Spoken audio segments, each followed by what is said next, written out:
Ah, but what is death to a dragon? For most, it is the final note in a thunderous symphony, a collapse of wings and will, a fall from splendor to dust. But for a certain blue worm of surpassing pride and unbearable ambition, death within its scarlet eyes was an intermission. Let me introduce you, dear reader, to Alasclabambastos, the great bone worm, the self-proclaimed dragon king of Old Unther, and perhaps the most theatrically undead creature I've ever had the ill fortune to write about.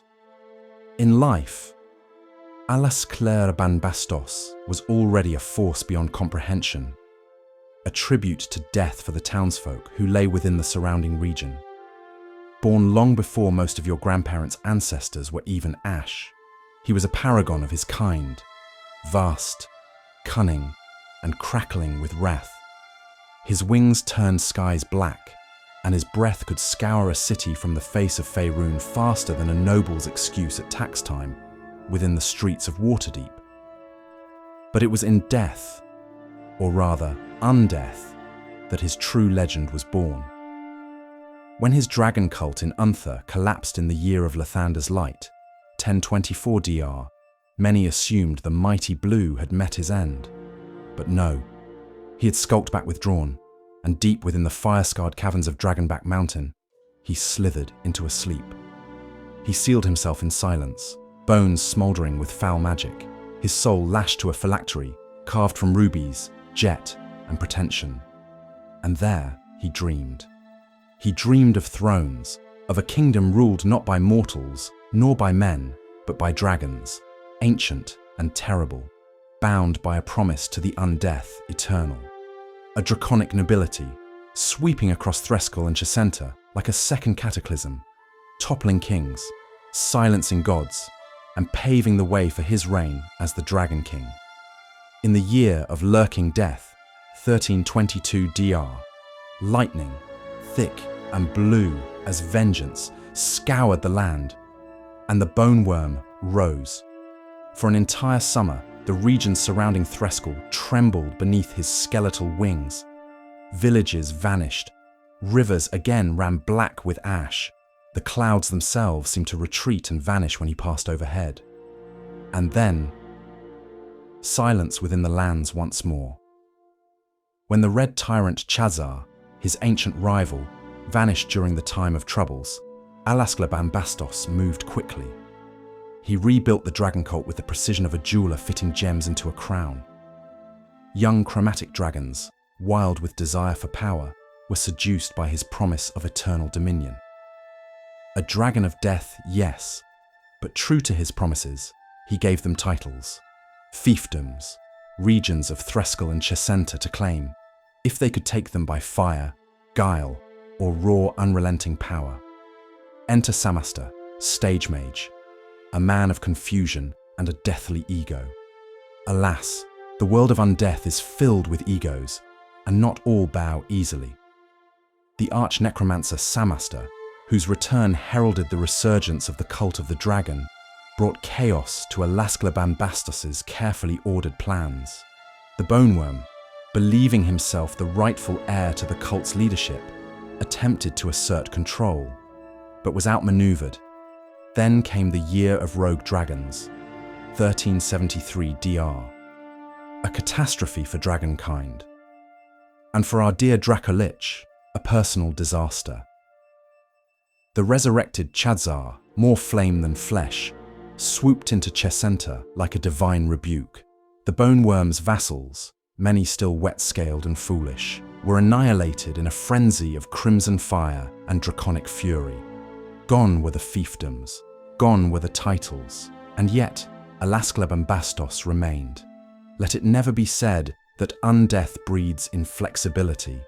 Oh no, the great bone worm, ever the pragmatist beneath his pomp, has since allied with some of his former foes, including the fanatical worshippers of Tiamat herself.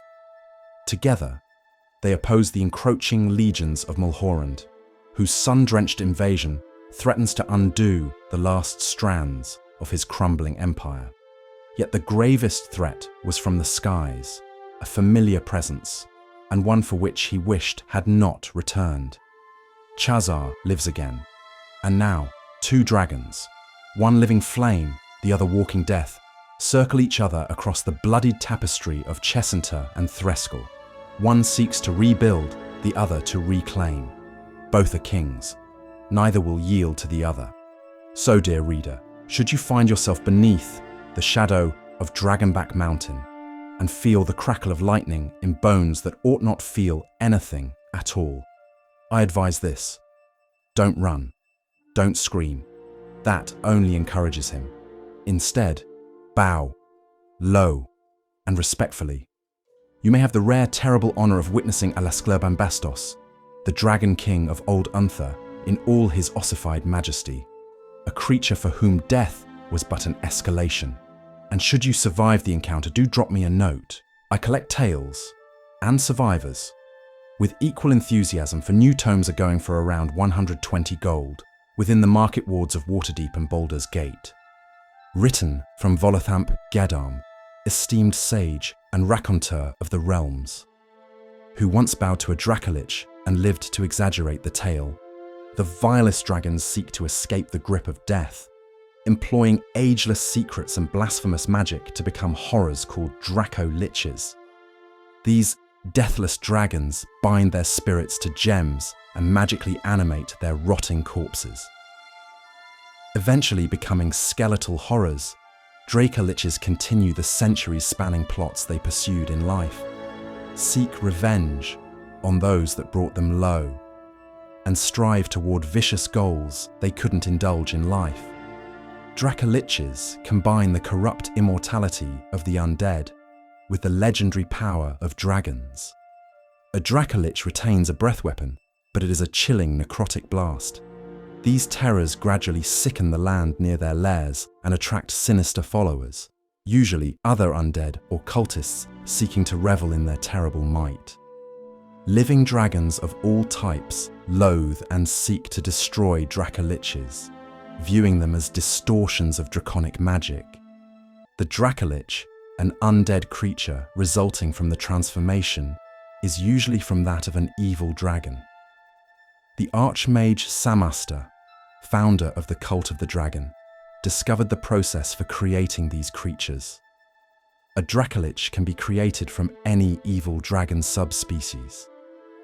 It appears as a skeletal or semi-skeletal version of its former self, with glowing points of light in its shadowy eye sockets. With any creation, there is a tale associated to its inception. Samaster, the mage who lived over 500 years ago, was also stated to be one of Mystra's chosen at one point in the annals of history. This was eventually too much for the mage to handle, driving him to insanity. In any case, the delusional Samaster was convinced he had some special insight into the powers of the realms, the gods, and Toril's future. He set about translating, or retranslating, the works of several legendary oracles, scribes and sages, among them Maglas, author of the prophetic Tome, the chronicle of years to come. In one particular passage, Samaster found the genesis for what would become the Cult of the Dragon. Many reputable sages, including Elminster, had translated this tome. And naught will be left, save shattered thrones, with no rulers but the dead. Dragons shall rule the world entire. Samaster, the Mad, translated this passage in his own way as, and naught will be left save shattered thrones with no rulers, but the dead dragons shall rule the world entire. This revelation lit a fire in Samaster's demented mind and led to his organizing of a band of followers to whom he passed on his teachings in a magical book called the Tome of the Dragon. These followers then spread his word, and eventually the group took on the appellation Cult of the Dragon, whereby it created the first Dracoliches in 902 DR. Samaster recorded the secrets of Dracolich creation in copies of his masterwork, the Tome of the Dragon, now passed down among cult members. The process usually involves a cooperative effort between the dragon and the cult's wizards, but especially powerful wizards have been known to coerce an evil dragon to undergo the transformation against its will. Dragons of older age or with spellcasting abilities are preferred. Once a candidate is secured, the cult wizards first prepare the phylactery, an inanimate object that will hold the dragon's life force. Gemstones, particularly rubies, pearls, carbuncle and jet, are commonly used for phylacteries. Next, a special brew is prepared for the dragon to consume. The ingredients and makeup of the brew is lost to the pages within the Tome of the Dragon within Faerun. The potion is a lethal poison and slays the dragon for whom it was prepared. Upon the death of the imbibing dragon, its spirit transfers to the phylactery, regardless of the distance between that and the dragon's body. When the Dracolich first dies, and any time its physical form is destroyed thereafter, its spirit instantly retreats to its phylactery. A dim light within the phylactery indicates the presence of the spirit. While so contained, the spirit cannot take any form except to possess a suitable corpse. If the corpse accepts the spirit, it becomes the embodied form of the Lich. The new undead creature retains its shape and size upon transforming, its skin and scales drawing tight to its bones or sloughing away to leave a skeletal form behind. Its eyes appear as glowing points of light floating in shadowy sockets, hinting at the malevolence of its undead mind. A symbiotic relationship exists between the dragon and the wizards who create it. The wizards honor and aid their Dracolich, as well as providing it with regular offerings of treasure. In return, the new dragon defends these wizards against enemies and other extraordinary threats, as well as assisting them in their various schemes. Like many dragons, they are loners, but they take comfort in the knowledge that their allies' reverence and devotion will assist them in their plans. These vile creatures are generally found in the same habitats as the dragons from which they were created. Dracoliches created from green dragons, for instance, are likely to be found in subtropical and temperate forests. Though they do not live with these devoted wizards, their lairs are never more than a few miles away. Darkness and night skies are their allies, lurking in shadowy forests or in underground labyrinths. Though many dragons pursue vain goals of destruction and dominance, Dracoliches are more nefarious than the most evil dragons, driven to rule over all. Fiendishly intelligent, this tyrant crafts complex webs of foul schemes, attracting servants motivated by greed and a lust for power. More often than not, they are servants of Tiamat or the cult of the dragon. Acting from the shadows and actively plotting to keep its existence a secret, it is indeed a cunning and challenging foe. Defeating a Dracolich is not an easy proposition. First, its physical form must be destroyed, a not inconsiderable undertaking. Then, its phylactery must be located and destroyed before it can successfully possess a new body and begin to transform from it. It may prove more expedient to locate the phylactery and remove it from the vicinity of any suitable reptilian corpses before confronting the creature.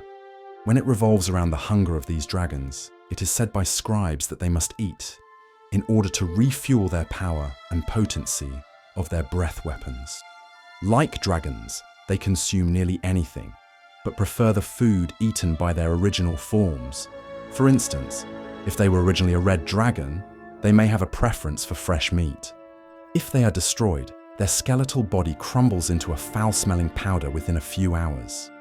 Notes from wizards within Candlekeep is that this powder is potent as a component for magical substances. Other important aspects to note are that a Dracolich has no metabolism to speak of, and therefore does actually not need to eat to survive, despite the hunger it may feel. They still carry out the function of devouring prey. More often than not, the flesh simply will fall through their rotting skeletal forms, leaving mountains of mangled corpses. There are other tales from scribes and magical practitioners in the realms of dragons. They claim that Falazur, the night dragon, was created as the first Dracolich. There might be some truth to this, considering that night dragon is a commonly accepted term when referring to a Dracolich. As wholly unnatural, created beings, however, a common heritage is hard to trace. The origins of many of these creatures are as varied as the locales in which they appear, whether they come about through the machinations of madmen and demented cults, or by dragons instigating the unnatural process through their own arrogance and naked ambition. The earliest known Dracolich, the infamous Dragatha, was created from the body of one of Tiamat's favoured consorts.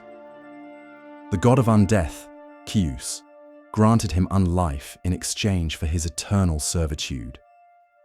This tale first accounts the consumption of a foul magical concoction towards lichdom. The process, part poison to slay the drinker and bring about the cold existence of Undeath.